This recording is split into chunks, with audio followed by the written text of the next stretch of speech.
अस्सलामु अलैकुम वरहमतुल्लाहि वबरकातुहू। भाई बाहर जो लोग बैठे हुए हैं वो मस्जिद के अंदर आ जाए।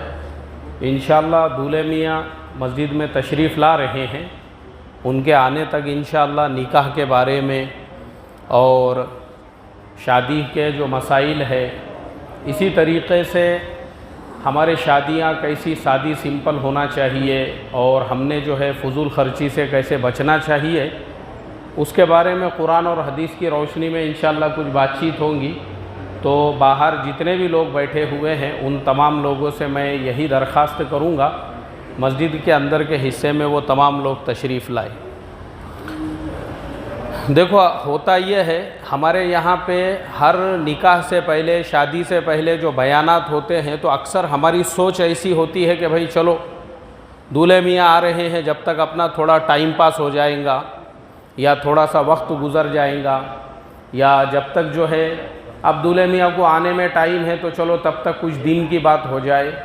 तो इस हिसाब से हमने बयान को या दीन की बात को नहीं सुनना चाहिए, बल्कि हमने ये सोच कर सुनना चाहिए कि भाई इस बयान को हमको अपनी ज़िंदगी में अमली तौर पे लेकर आना है। और देखो हम इसके ऊपर अमल करेंगे तो हमारे फ़ायदे कितने होंगे और हमको उससे क्या क्या फ़ायदा होगा अगर हम इसके ऊपर अमल करेंगे। तो मैं हर जगह पे जाता हूँ तो निकाह के अंदर मैं एक ही बयान करता हूँ, और मेरा बयान ये होता है कि हम लोग ये कहते हैं कि भाई मुसलमान एक गरीब कौम है और मुसलमानों के पास में ज़्यादा पैसा नहीं है, मुसलमानों के पास में माल नहीं है, दौलत नहीं है। तो मैंने इस बात के ऊपर गौर व फिक्र किया कि भाई ठीक है मुसलमान गरीब कौम है, लेकिन मुसलमानों के गरीबी की वजह क्या है, हमने कभी इसके ऊपर गौर व फिक्र किए क्या? अब अगर हम इसके ऊपर गौर व फिक्र करेंगे ना कि भाई मुसलमानों के गरीबी की वजह क्या है, तो उसका एक आपको सिंपल सा जवाब मिलेगा, शादी ब्याह में फ़ुज़ूल ख़र्ची करना। देखो ये पूरी दुनिया में, मैं दुनिया के 2-4 मुल्क मैंने भी देखे हुए हैं दुनिया के, और 2-4 मुल्कों में मैंने भी शादियों में शिरकत किया। अभी जैसे मैं रमज़ान में दुबई में था, उससे पहले मैं मलेशिया गया था, साउथ कोरिया वगैरह, मैंने वहाँ पे भी शादियों में शिरकत किया। अब मैं आपको वहाँ की शादियाँ और हमारे इंडिया की शादियाँ बताता हूँ, तो आपको इस पे से समझ में आएगा कि भाई दुबई के अंदर जो शेख लोग हैं, इतने बड़े बड़े करोड़पति कैसे हैं। मलेशिया के अंदर जो मुसलमान हैं ना, मलेशिया अगर हम में से कोई गया होगा अपने यहाँ से, किसी ने देखा होगा तो बहुत अच्छी बात है, नहीं देखा होगा तो मैं आपको बताता हूँ। मलेशिया मुस्लिम मुल्क है, मलेशिया में जो कारें हैं उनके पास में जो कार, वो मॉडल की कार आपको पूरे इंडिया में कहीं पे देखने को नहीं मिलेंगी। वहाँ पे जो कार है ना, वहाँ की जो कार है, वो कार का नीचे का जो चेचिस होता है वो ज़मीन से सिर्फ 4 इंच ऊपर होता है। कितने इंच ऊपर होता है भाई? 4 इंच। मतलब अपने वहाँ का एक ब्रेकर आया कि पूरे उसके जो 360 जोड़ है वो पूरे अपने यहाँ पे समझो वैसी कार लेके आए, एक गड्ढे में वो कार गई कि कार ख़त्म हो गई। लेकिन वहाँ पे जो है ना वैसे रोड भी बने हुए हैं, रास्ते भी बने हुए हैं। तो वहाँ के जो मुसलमान हैं, अल्लाह ने उनको इतना नवाजा हुआ है, वो वैसी कारें इस्तेमाल करते क्योंकि रोड इतने प्लेन है वहाँ पे, जो ज़मीन से सिर्फ 4 इंच ऊंचाई, जो ऊंची उसकी चेचिस होती है। अब उसके बाद में रोड के दो रोड है, दोनों रोड के बीच में जैसे अपने वहाँ पे डिवाइडर होते हैं, वहाँ पे भी डिवाइडर रहते, लेकिन वो डिवाइडरों के बीच में जो है ना फ्रूट के झाड़ लगे हुए रहते, संतरे के, मौसम्बी के, पपाया के।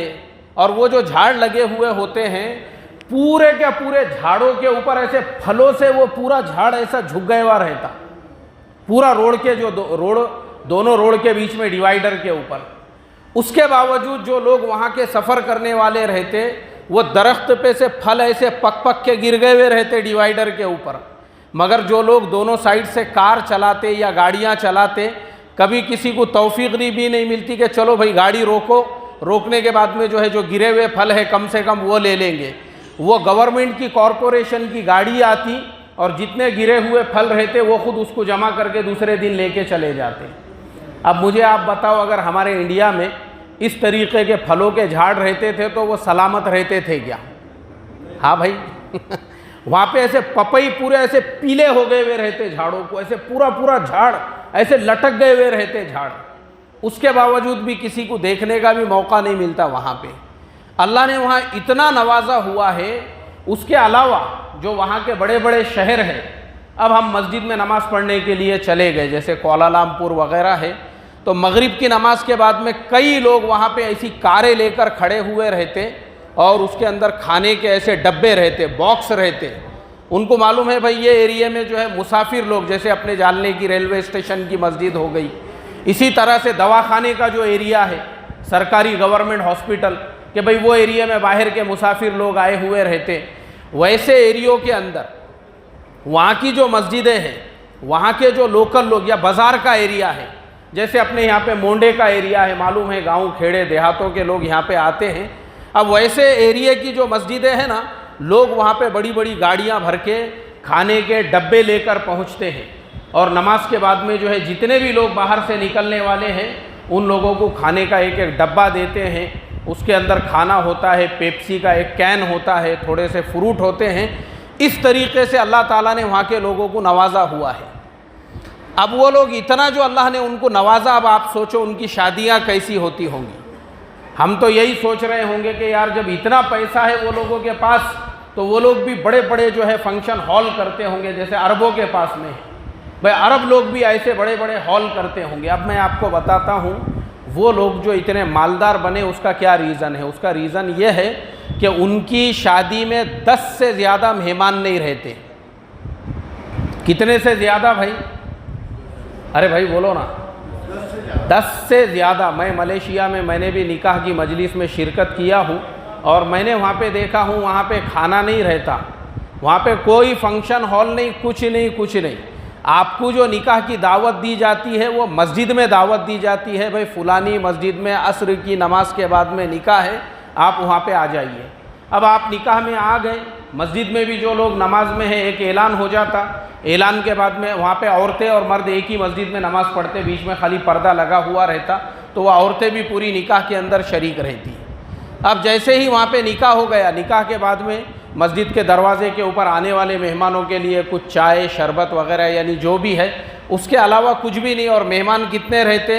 लड़की वाली की तरफ से 4-5 और लड़के वालों के ऐसे 10 मेहमान खाली मस्जिद के अंदर आते हैं। वहाँ पे फंक्शन हॉल है ही नहीं वहाँ पे। और मुसलमानों का हाल ये है, अभी मुझे चंद महीनों पहले एक जगह पे सामूहिक विवाह यानी जिसे उर्दू में हम कहेंगे इज्तिमाई शादियाँ, उसका प्रोग्राम था और वो मुसलमानों की ही बस्ती थी। वहाँ पे मुझे दावत थी, मैं उस बस्ती के अंदर गया, मैंने पूछा भाई यहाँ पे फंक्शन हॉल कितने हैं? तो पता चला मुसलमानों के उस शहर में 50 फंक्शन हॉल है। कितने फंक्शन हॉल है?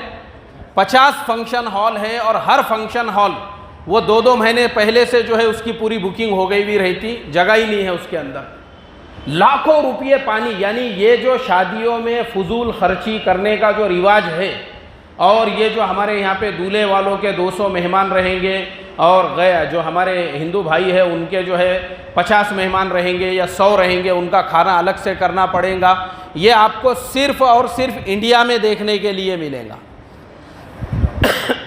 इंडिया के अलावा दुनिया के किसी भी मुल्क में जाओ, वहाँ के करोड़ोंपति, यानी हमने वैसे मैंने बताया ना आपको, जो मॉडल की कार वो लोग इस्तेमाल करते, अभी तक हमारे यहाँ वो मॉडल ही नहीं आया हुआ है और आ भी नहीं सकता। आया कि एक ब्रेकर के अंदर जो है उसका पूरा काम तमाम होना है। एक गड्ढा अगर वो गाड़ी को मिल गया तो वो आ भी नहीं सकती। हमारे यहाँ पे वो मॉडल की कारें वहाँ पे वो लोग इस्तेमाल करते, लेकिन उनकी शादियाँ इतनी सादा होती है कि 50 से ज़्यादा मेहमान नहीं रहते वहाँ पे शादियों के अंदर। अब हमारे गरीबी की वजह मैं आपको बताता हूँ। हमारे गरीबी की वजह क्या है? हमारे यहाँ पे भले घर पतरे का रहने दो, पतरे का भले घर पतरे का रहने दो, भले दीवारें सही नहीं रहने दो, भले घर के अंदर संडास हमाम मत रहने दो, लेकिन बोले अपने को शादी ऐसी करने का है ना, पूरे मोहल्ले वालों ने याद रखना और गांव वालों ने याद रखना। तो ये चक्करों में हम लोग क्या करते, शादियों को महंगे से महंगा, यानी और हम मिसाल भी देते, बोले यार क्या गरीब आदमी था, वो तो रिक्शे वाला था मगर देखो कैसी शादी किया। हम इसको फ़ख्र की चीज़ समझते और यही वजह से हमारे यहाँ क्या होता, आदमी गरीबी से बाहर नहीं निकल पाता। वो बेचारा जो है वो पैसों में अच्छा कारोबार कर सकता था। अब मुझे बताओ, एक शादी में अगर एक आदमी ने 2 लाख रुपये भी खर्चा किया, वो 2 लाख रुपये में शोरूम से रिक्शा ले सकता है? वो ले सकता कि नहीं ले सकता? 2 लाख रुपये में दुकान में माल भर सकता है? वो 2 लाख रुपये के अंदर जो है अच्छे से अच्छा कारोबार कर सकता है। मगर हमारी वो सोच ही नहीं है, हमारी वो थिंकिंग ही नहीं है, क्योंकि हमने शादियों को एक इज़्ज़त और फ़ख्र का ज़रिया समझा हुआ है। हालांकि ये शादी ब्याह जो है ना, ये ना इज़्ज़त का ज़रिया है, ना ये फ़ख्र का ज़रिया है, ना ही ये बड़ेपन का ज़रिया है। शादी जितनी आप सादा करोगे आपका ख़र्चा बचेगा, और वही पैसा आप बाद में उसी लड़के को कारोबार से खड़ा करने के अंदर लगाओ। जो लड़के का निकाह हो रहा है उसको धंधे कारोबार से लगाओ ना। अच्छा, लड़की का बाप है, अगर लड़की का बाप अपना वही पैसा बचा के अपनी बेटी को अगर जेवर देता है, अब मैं आपको उसकी भी एक मिसाल देता हूँ। मैं जहाँ पे पुणे के अंदर जो मस्जिद में मैं पढ़ाता था, तो मेरी एक शागिर्दा, उसका निकाह था, और वो लड़का भी जो है वो भी हमारा शागिर्द ही था, एक ही बस्ती के रहने वाले थे दोनों। तो उनके वालिदैन आए मेरे पास में मशवरा करने के लिए। तो मैंने उनको कहा, मैं बोला देखो भाई, एक काम करो, तुम दोनों भी एक ही बस्ती के रहने वाले हैं। अब अगर मान लो तुम किसी बड़े फंक्शन हॉल में शादी करते हो, फंक्शन हॉल का किराया वहाँ पे जो है 80,000 रुपये, 1 लाख रुपये, 1.5 लाख रुपये, इस तरीके से। खाने का खर्चा 2.5-3 लाख रुपये है। अब मैं बोला ये पूरे खर्चे को अगर तुम जोड़ोगे तो 5 लाख रुपये में लड़की वालों की शादी जा रही है, और वलीमे का कम से कम 3 लाख रुपये, ऐसे 8 लाख रुपये में तुम्हारे शादी का खर्च हो रहा है। उससे बेहतर ये है कि लड़की वाला अपने बेटी को, अगर तुमने 5 लाख रुपये का सोना लिए, वो ज़माने में सोने का भाव जो है ना 8,000 रुपये तोला चालू था। कितने हज़ार रुपये? मैं आपको आज से 15 साल पहले 2008 की ये बात बता रहा हूँ। मैंने उनको कहा 8,000 रुपये तोला सोने का रेट है, अरे 5 लाख रुपये का सोना बेटी के नाम से ले लो। और वो जो 3 लाख रुपये वाला हमारा शागिर्द था, मैंने उससे कहा भाई 3 लाख रुपये में तू कोई अच्छा कारोबार शुरू कर सकता है, तू अपना खुद का कोई बिजनेस शुरू कर सकता है। उन्होंने वैसा ही किए, और माशाल्लाह उन्होंने क्या किए, शादी का जो 5 लाख का खर्चा था, बजाय फंक्शन हॉल में अपने ही महल्ले के अंदर बोले महल्ले वाले और लड़के वाले ऐसा छोटे में कर देंगे, और 5 लाख की बजाय 1 लाख, और जो 4 लाख बचे, उस ज़माने में उनको 4 लाख रुपये का जो सोना था वो तकरीबन देखो उसको 80,000 रुपये का 10 तोले, तो इस हिसाब से 50 तोले सोना आया उनका 4 लाख रुपये का। उन्होंने 50 तोले सोना लेकर रखे। किसके नाम से रखे भाई? लड़की के नाम से। और लड़के को हमने बोले भाई वलीमा 3 लाख रुपये का करके फ़ायदा क्या है? बजाय वैसा वलीमा करने के 10 किलो बिरयानी बनाओ और अपने मस्जिद के साथियों को खिला दो या अपने रिश्तेदारों को, ख़त्म हो गया मसला। वही 3 लाख में दूसरा कुछ कारोबार शुरू करो। अब वो जो लड़की वाले थे उन्होंने 4 लाख रुपये का सोना खरीदे, और लड़के ने 3 लाख रुपये की शोरूम से नई कार लिया, और उसके ऊपर उसने टैक्सी शुरू कर दिया। पूना मुंबई, यानी पुणे से बम्बई जो टैक्सी चलती है, दिन में से एक ट्रिप भी उसने मारा तो उसके अंदर कम से कम वो 1500 रुपये रोज़ कमा लेता था। और ये जो लड़की के वालिद ने रखे थे, वो मेरी शागिर्दा आज भी ज़िंदा है, और वो शागिर्द भी आज भी ज़िंदा है। मैं कभी भी वो महल्ले में जाता हूँ, किसी और शादी में भी या कोई और प्रोग्राम में, इतना खुश होते वो जिसकी कोई हद और इंतहा नहीं। क्यों? क्योंकि हमने उनको जो 4 लाख रुपये का सोना लेने लगाए थे, आज उसका रेट 10 गुना बढ़ गया हुआ है। आज सोने का रेट जो है 62,000 रुपये तोला है। और उन्होंने क्या हिसाब से लिए थे बोलो मुझे आप? अरे भाई बोलो ना। 8,000 के भाव से लिए थे। जो 4 लाख का उन्होंने सोना खरीदे थे, आज 10 गुना से ज़्यादा, 10 गुना नहीं, अगर 15 गुना बोले तो भी चलेगा। मतलब उनके जो 4 लाख थे उसके आज 60 लाख रुपये हो चुके हैं। कितने लाख रुपये हो चुके हैं? 60 लाख रुपये हो चुके हैं। और वो जो लड़का था जिसने 3 लाख रुपये में कार ले लिया था, अब 3 लाख रुपये की कार लेके वो लड़का रोज़ाना चला रहा है, और वो किसी का मोहताज नहीं है।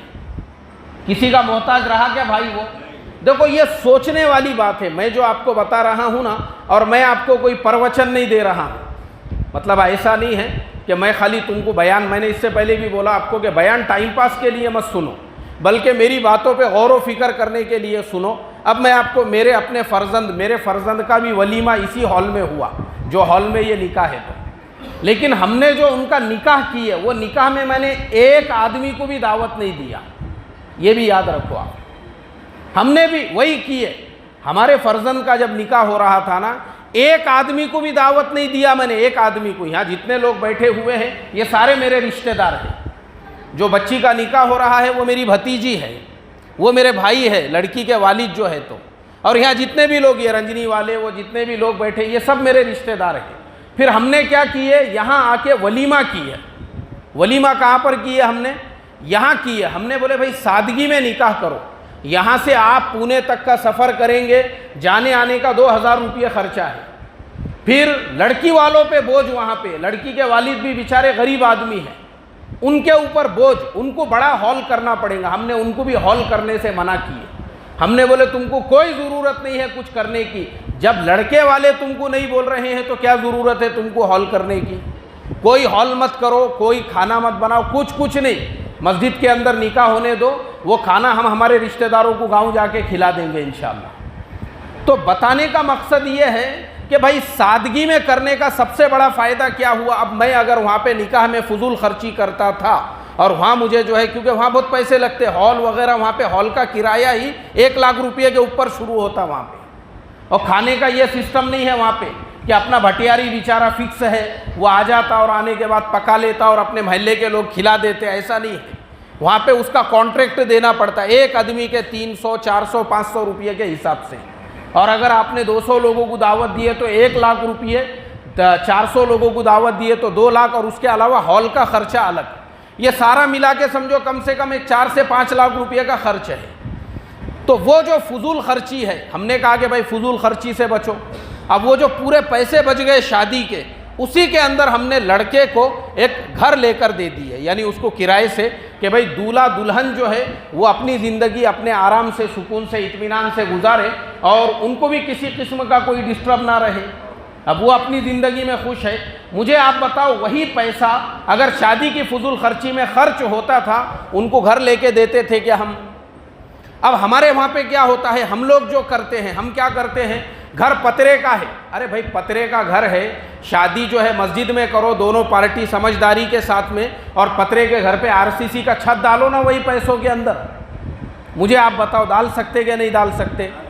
अब यहाँ हमारे वहाँ पे ऐसा होता है, एक साहब ने मुझे वलीमे की दावत दी है, तो मैंने उनको पूछा, मैं बोला यार तुम वही है ना जिनका पतरे का घर है वो फुलानी जगह पे? हाँ, बोले मेरा घर है वो। तो मैं बोला इतना बड़ा हॉल किया तुमने यार, वो हॉल का किराया 1 लाख रुपया है। नहीं बोले, वो मुझे जो है ना हमारे चचेरे खलेरे मुमेरे सब भाइयों को बताने का था कि अपन भी कम नहीं है, वलीमा वही हॉल में करने का है बोले अपने को। मैं बोला अरे भाई वो पतरे का जो घर है, वो हॉल का जो खर्चा है, कम से कम उसमें 2-4 हज़ार ईंट आ जाती थी, 4 दीवारें हो जाती थी, और जो वलीमे में खर्चा हो रहा उसके ऊपर छत आ जाता था। मगर वो करने को तैयार नहीं है, मगर वलीमा आलीशान करने का है अपने को, और घर वही पतरे का है, और वो पतरे का घर है, उसमें बैतुल खला वगैरह नहीं है। अभी मुझे आप बताओ, आपके घर पे नई नवेली दुल्हन है, वो आपके घर में आने के बाद अगर ज़रूरत से फारिग होने के लिए बाहर जंगल में जा रही है, आपके लिए शर्म की बात है या नहीं है? मुझे बताओ आप। मतलब उसको आप ऐब नहीं समझ रहे कि अपने घर में कोई मेहमान आ जाए और उसको ज़रूरत के लिए जो है जंगल में जाना पड़ रहा है, लेकिन आपको बताने का है गांव वालों को, बिरादरी वालों को। अब मैं एक और वाक़या आपको सुनाता हूँ, फजूल खर्ची करने के जो नुकसानात होते हैं, फजूल खर्ची करने के बाद कर्ज़े जो अदा करना पड़ते हैं। अब एक नौजवान जो है, उन्होंने इसी तरीके से आलीशान उन्होंने वलीमा किए। हमारे यहाँ पे वो सादी शादियाँ और वलीमे होते हैं। देखो हमारा जो इलाका है ना, हमारे यहाँ पे जो हम करते हैं, ये हमारी सादी शादियाँ शुमार होंगी। हमारे यहाँ पे जो भी शादियाँ होती है, चाहे हमारे गाँव में हो, अपने महल्ले में हो, बस्तियों में हो, बड़े शहरों के अंदर शादी करना बोले तो बहुत बड़े फजूल खर्ची की बात है। और लोग वहाँ पे जो फजूल खर्ची करते हैं वो सिर्फ दूसरों को बताने के लिए। फुलाने के शादी में बोले मर्सिडीज़ कार अगर आई थी, अपने को BMW कार मंगाने का है। अपने को ऑडी कार मंगाने का है। अब वो ऑडी कार जो है उसका एक दिन का किराया रहता 25,000 रुपये, और कहाँ से कहाँ तक जाने का, ये मस्जिद से वो हॉल तक जाने का और हॉल से मस्जिद में आने का, उसके अलावा जाता नहीं वो कार वाला। और उत्ते के कितने पैसे देना है? अरे भाई बोलो, 25,000 रुपये खाली फोटोआ लेने का है और उसको सोशल मीडिया पे के मेरे शादी में भी ऑडी कार थी। हालांकि जो कार के अंदर वो जा आने वाला जो दूल्हा रहता ना, उसकी पूरी ज़िंदगी रेल में लटकते हुए गुजर जाती। बाज़ औकात तो बगैर टिकट वो सफ़र करने वाला रहता, बस में बैठने को जगह नहीं मिलती, कभी कभी उसके छत पे सफ़र करना पड़ता, नहीं तो जो काली पीली जीप रहती उसके बोनट पे भी जो सफ़र करने वाला है वो भी क्या बोलता, शादी में मुझे कैसी कार चाहिए, ऑडी कार चाहिए। बोले उत्ते के 25,000 रुपये। तो ऐसे जो फजूल खर्ची करने वाले रहते, एक साहब ने शादी में जो है कार वाला और लाइटिंग वाला, हॉल वाला, खाने वाला, बिरयानी वाला, वो सब हो गया। अब होने के बाद जब दूसरा जो दिन था, दूसरा दिन, अब दूसरे दिन दूल्हे मियाँ घर में आराम कर रहे हैं और घर के बाहर सारे लोग आके खड़े हुए हैं। कार वाला भी आके खड़ा, रे भाई मेरे पैसे। खाने वाला आके खड़े रहा, भाई मेरे पैसे। हॉल वाला आके खड़े रहे, अरे भाई मेरे पैसे। घोड़े वाला आके खड़े रहा, भाई मेरे पैसे। डीजे वाला आके खड़े रहा, भाई मेरे पैसे। और फटाकड़े वाला आके खड़े रहा, भाई मेरे पैसे। ऐसे 5-6 लोग आके खड़े रह गए। अब वो नई नवेली दुल्हन है, उसके माँ बाप, उसके रिश्तेदार मिलने को आए हुए हैं वहाँ पे, और उनके सामने ही ये सब चिल्ला पुकार, नए दूल्हे को जो है ये वहाँ पे चिल्ला पुकार कर रहे हैं और पूरे मोहल्ले के लोग जमा हो गए।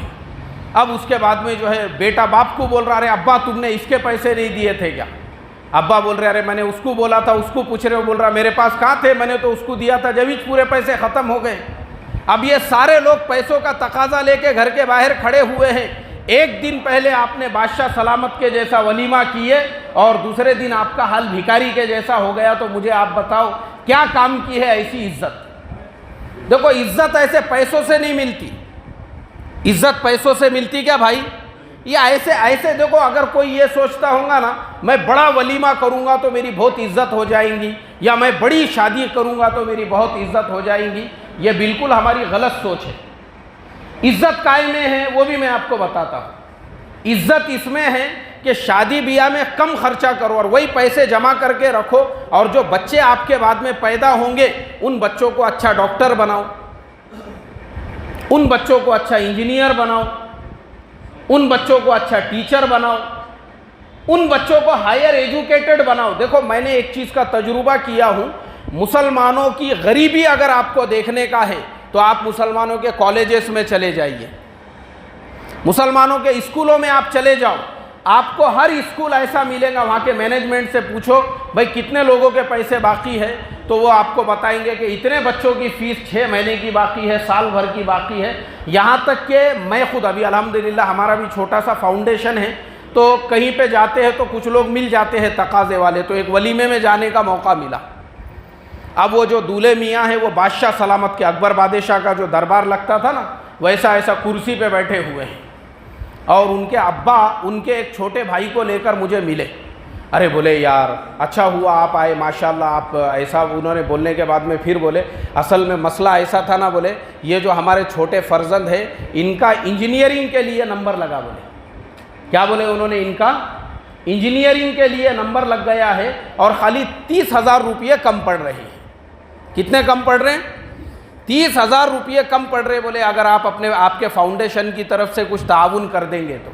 मैं बोला हाजी साहब 30,000 रुपये क्या, मैं 50,000 रुपये भी हम दे सकते थे, मगर यार तुम देखो ना तुम्हारे बड़े बेटे का वलीमा है, ये क्या ज़रूरत थी तुमको इतने शाही अंदाज के अंदर वलीमा करने की? यानी मैं बोला तुम खुद सोचो, तुम्हारे बड़े बेटे के वलीमे में मैं आया हुआ हूँ, वो तुम्हारे बादशाह सलामत बैठे हुए हैं जलालुद्दीन मोहम्मद अकबर कुर्सी के ऊपर, वहाँ पे सामने यार पूरा तख्तो ताज तुम्हारा लगे हुआ है सामने, इतने बड़े हॉल में तुम वलीमा कर रहे हो, और दूसरी तरफ छोटे बेटे के लिए बोले यार हमारे बेटे को 30,000 रुपये इंजीनियरिंग के फीस को कम पड़ रहे हैं। मैं बोला ये अकल का अंधापन नहीं है तो क्या है ये?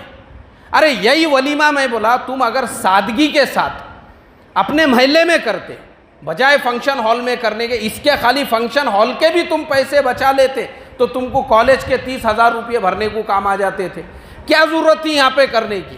वलीमा सादा महल्ले में करते, महल्ले के लोगों को बिठा के बिरयानी खिला देते, लड़की वालों को अगर आ जाते उनके 10-12 या 100-50 मेहमान, आसानी के साथ में वलीमा हो जाता था। देखो मैं आपको बता रहा हूँ हमारी सोच, तो हमारी गरीबी अगर आपको देखने का है, मैं आपको बताता हूँ ना, अगर आप अपने महल्ले में ढूंढो, अपने गांव में ढूंढो, अपने बस्ती में, आपको ऐसे 50 बच्चे मिलेंगे जिन्होंने 12वीं के अंदर 90 से ऊपर परसेंटेज लिया हुआ होगा।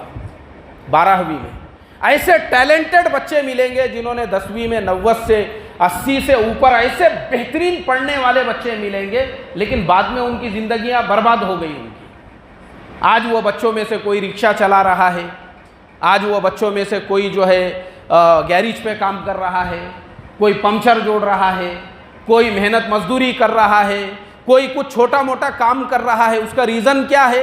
क्योंकि माँ बाप ने आगे की पढ़ाई पे पैसा खर्चा नहीं करे, क्योंकि माँ बाप की सोच ऐसी, माँ बाप को शादी पे पैसा खर्चा करने को वो लोग फजूल खर्ची नहीं समझ रहे, वो उसको इज्जत का जरिया समझ रहे। और वही बेटे के तालीम के ऊपर पैसा खर्चा करना था, उसको ये लोग क्या समझ रहे, भाई तालीम पे क्यों खर्चा करने का। अब जब तालीम पे खर्चा नहीं किए, वो बच्चे की ज़िंदगी बर्बाद हो गई। ये सोच है हमारी। तो मैंने जो बात की शुरुआत किया था, भाई अरब लोगों को अल्लाह ने इतना जो नवाजा हुआ है, और मलेशिया वगैरह में जो लोग इतने बड़े बड़े करोड़पति है, उसकी वजह क्या है? उसकी वजह सिर्फ इतनी है, वो लोग शादियों में फजूल खर्ची नहीं करते, बस अच्छे बिजनेस करेंगे। वो अच्छे बिजनेस कैसे बिजनेस करेंगे? अच्छे बिजनेस करेंगे, एक नंबर उनके बड़े बड़े कारोबार आपको मिलेंगे। बड़े बड़े कारोबार है, घरों के सामने बेहतरीन कारें खड़ी हुई है, एकदम आलीशान मकानात उन्होंने बनाए हुए हैं, और ऐसी उनकी लाइफ स्टाइल। क्यों? क्योंकि वो पैसा शादी पे नहीं खर्चा करते, वो अपने घरों पे खर्चा करते, वो अपने बच्चों के तालीम पे खर्चा करते, वो अपने बेटियों पे। अभी मुझे आप बताओ, मैंने जो हमारे शागिर्दा की मिसाल दिया, 8,000 रुपये तोले से उसके अब्बा ने 4 लाख रुपये का सोना खरीद के रखे थे। वही 4 लाख रुपये का सोना आज 60 लाख रुपये का हो चुका है।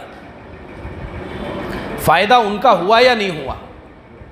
ये सोचने वाली बात है। देखो, अब ऐसे ही आप अरब मुल्कों में चले जाओ, अरबों के यहाँ पे अगर आप जाओगे ना, मैं अक्सर जाते रहता हूँ, मैं देखता हूँ उन लोगों की भी शादियाँ। अब हम लोगों को मालूम है अरबों के पास भाई पैसों की कमी है क्या किसी चीज़ की?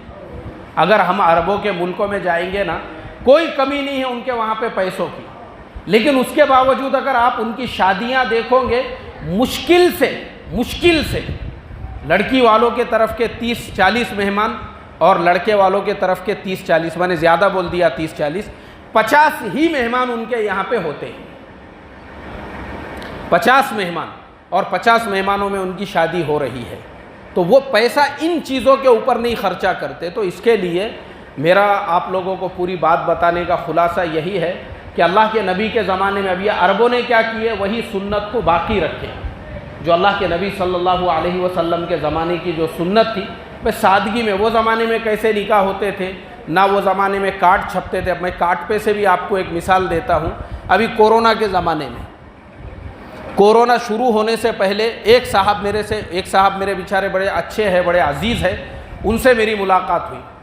तो उन्होंने मुझे बोले अपने फ़र्जन का निकाह है, तुमको अभी से याद रखने का। मैं बोला कब है? बोले मई के महीने में है, और फुलाने हाईवे के ऊपर जो बहुत बड़ा वहाँ पे एक वो बना हुआ है फार्म हाउस, वो हमने किराए से लिया हुआ है, जिसका खाली एक दिन का किराया 4 लाख रुपये है। और शादी बोले अपन ने 1000 मेहमानों को दावत दी हुई है, और एक एक शादी का जो एक एक कार्ड है, उन्होंने 200-200 रुपये का वो कार्ड छपवाए थे। अब कोरोना आ गया, गवर्नमेंट ने सारी पाबंदियां लगा दी, और उनकी ही तबीयत ख़राब हो गई। अब वो ज़माने में आप लोगों ने देखे कि किस तरीके से सारे हालात चल रहे थे। तो मैं उनकी मुलाकात के लिए गया, मतलब उनकी शादी की डेट वगैरह सब कुछ ख़त्म हो गई। उसके 15 दिन के बाद में मैं उनकी मुलाकात के लिए गया, उनकी इयादत के लिए। और जब मैं वहाँ पे पहुँचा, तो पहुँचने के बाद में मैंने देखा उनके घर में एक कोने में वही जो 1000 कार्ड छपाए थे, वो पूरे ऐसे थप्पी मार के रखे हुए हैं। तो मैं उनको बोला हाजी साहब ये कार्ड? बोले यार मैंने तुमको बोला नहीं था कि अपन ने फुलाना जो फार्म हाउस बुक किए थे 4 लाख रुपये, तो उसके चले गए, और ये 200 रुपये का एक एक कार्ड है और ये 1000 कार्ड छपवाए हुए हैं, यानी तकरीबन 2 लाख रुपये के कार्ड जो है वो रद्दी बन के पड़े हुए हैं कोने के अंदर, कोई इस्तेमाल नहीं है उनका। 2 लाख वो बर्बाद हो गए, 4 लाख ये बर्बाद हो गए, खाने के अलग बर्बाद हुए। और उसके बाद उन्हीं हाजी साहब ने अपने बेटे का निकाह सिर्फ 4 मेहमानों के दरमियान में खुद अपने ही घर पे किए। लड़की वालों को बोले तुम ही यहाँ पे आ जाओ, हम नहीं आते तुम्हारे वहाँ पे, उनको ही वहाँ पे बुलाए और 4 लोगों में वो निकाह हो गया। अब मुझे आप बताओ, अगर ऐसा ही निकाह पहले ही सोच समझ के करते थे तो इतने पैसे बर्बाद होते थे क्या भाई? नहीं बर्बाद होते थे। देखो ये जो हमारी मेंटालिटी है ना, शादी में हमको बताना है और शादी में हमको दिखाना है, ये हमको बदलना पड़ेगा। हमको ये सोचना पड़ेगा कि वही पैसा हमको अपने बिजनेस पे लगाना है, अपने कारोबार पे लगाना है, अपना अच्छा घर बनाने पे लगाना है, अपने आप को डेवलप करने में लगाना है, अपने बच्चों के तालीम के ऊपर लगाना है। इतनी अगर हमने थोड़ी सी अपनी सोच बदल दी है ना, तो मैं ये समझता हूँ इंशाअल्लाह मुसलमानों की गरीबी दूर हो जाएगी। क्या दूर हो जाएंगी भाई? गरीबी दूर हो जाएंगी। गरीबी मैं इसलिए बोल रहा हूँ क्योंकि हम हमेशा जहाँ गए वहाँ हम यही बोलते हैं भाई मुसलमान गरीब कौम है, मुसलमान गरीब कौम है। लेकिन मैं ये सवाल करता हूँ, ठीक है हम गरीब हैं, लेकिन हम अपनी गरीबी दूर कर सकते हैं ना, मगर हमको भी गरीबी दूर करने की फ़िक्र नहीं है। हम गरीब क्यों हैं उस पर हम कभी गौर व फिक्र नहीं करते। हम गरीब इसलिए है क्योंकि जो पैसा हमने अपने ऊपर खर्चा करना चाहिए था वो पैसा हमारा दिखावे में खर्च हो रहा है, वो पैसा हमारा फजूल खर्चियों में खर्च हो रहा है। तो इसके लिए याद रखो, यहाँ पे जितने भी नौजवान बैठे हुए हैं, सबसे पहले तो मैं वो नौजवानों से दरख्वास्त करूँगा वो खुद अपने दिल में ये इरादा करे कि इंशाअल्लाह मैं अपना निकाह सीधा सादा बग़ैर फजूल खर्ची वाला करूँगा। बोलो इंशाअल्लाह। और नौजवानों के जो माँ बाप हैं, नौजवानों के जो माँ बाप हैं वो भी इस चीज़ का इरादा करें कि भाई हम अपने बच्चों के जो निकाह कराएंगे वो भी हम सादे कराएंगे, सिंपल कराएंगे और उन निकाहों को हम फजूल खर्ची से बचाएंगे। जी अब देखो एक चीज़ अब ये होती है, अब हमारे यहाँ पे क्या होता है ना, अभी मौलाना का तकाजा ये आ रहा है कि देखो जब शादियाँ हम जब उसको नाम नमूद की चीज़ समझते हैं ना, तो उसमें फिर बाद में क्या होता है कि शादियों में लवाजिमात यानी ये जो वक्त है और उसके बाद में हॉल है, फिर ये सारी चीज़ें क्या हो जाती है, ये सब फजूल खर्चियों में आती है। यानी जब आप सादगी में निकाह करोगे ना, अब जैसे मैं आपको एक मेरे एक दोस्त के बेटे के निकाह की मिसाल देता हूँ। अभी हमारे यहाँ पे जो हफ्तेवारी मशवरा होता है, हालांकि वो मेरे दोस्त इतने करीबी हैं, हम दोनों साथ में एक मदरसे में पढ़े हुए हैं, साथ में ही हम दोनों आलिम बने हैं, हम दोनों को साथ में ही सनदें मिली हुई है, साथ में ही हमारी फरागतें हुई और हम हमेशा एक दूसरे से मिलते रहते हैं। उसके बावजूद हमारे वो दोस्त ने मुझे तक इस बात की इत्तला नहीं दी है कि आज के मशवरे में जो है मेरे बेटे का निकाह है, किसी को भी नहीं। और मशवरे के अंदर जो है उन्होंने ऐलान किए, बोले भाई मशवरे के बाद में जो है निकाह होगा। अब जब मशवरा ख़त्म हुआ उसके बाद में इतने सादगी के साथ में उनके बेटे का वहाँ पे निकाह हुआ। वहाँ पे ना उन्होंने निकाह में चाय पिलाए, ना पानी पिलाए, ना खजूर पिलाए। जैसे आप लोग सुन रहे होंगे आजकल कुछ निकाह हो रहे हैं, बोले चाय पे निकाह, खजूर पे निकाह, कुछ नहीं, ना खजूर ना चाय, कुछ नहीं है। ऐलान हुआ, निकाह हो गया, कितने सादगी से हुआ। अब दूसरी तरफ क्या होता है, जब हम लोग फजूल खर्ची पे आते हैं और जब हम सारे रस्म व रिवाज और लवाजिमात पर आते हैं ना, तो फिर उसके अंदर वक्त की पाबंदी नहीं होती है। हालांकि ये जो वक्त की पाबंदी है ना, ये इतनी ज़्यादा ज़रूरी है। बहुत सारे लोग ऐसे रहते बेचारे जिनका ट्रेन का मसला होता है, बहुत सारे लोगों के गाड़ी का मसला होता है, बहुत सारे लोग जो है बीमार होते हैं, बहुत सारे लोगों को शुगर का, ब्लड प्रेशर वगैरह का प्रॉब्लम होता है। दूल्हे मियाँ को देरी हो गई, दूल्हे मियाँ के देरी की वजह से बाकी लोगों को भी परेशानी और दिक्कत होती है। तो इसके लिए हम वक्त के पाबंदी का भी ख्याल रखें। जो हमने वक्त दिया है, और मैं तो समझता हूँ सबसे बेहतर वक्त ये है कि किसी भी नमाज के बाद का हम वक्त रखें कि नमाज में लोग आ गए और नमाज में ऐलान हुआ, उसके फ़ौरन बाद में निकाह हुआ। चलो माशाअल्लाह हमारे नौशा तशरीफ़ ला चुके हैं। बस अल्लाह ताला से यही कहूँगा, जितनी बातें हमने कही है, सुनी है, अल्लाह हम तमाम को अमल की तौफ़ीक़ अता फ़रमाए।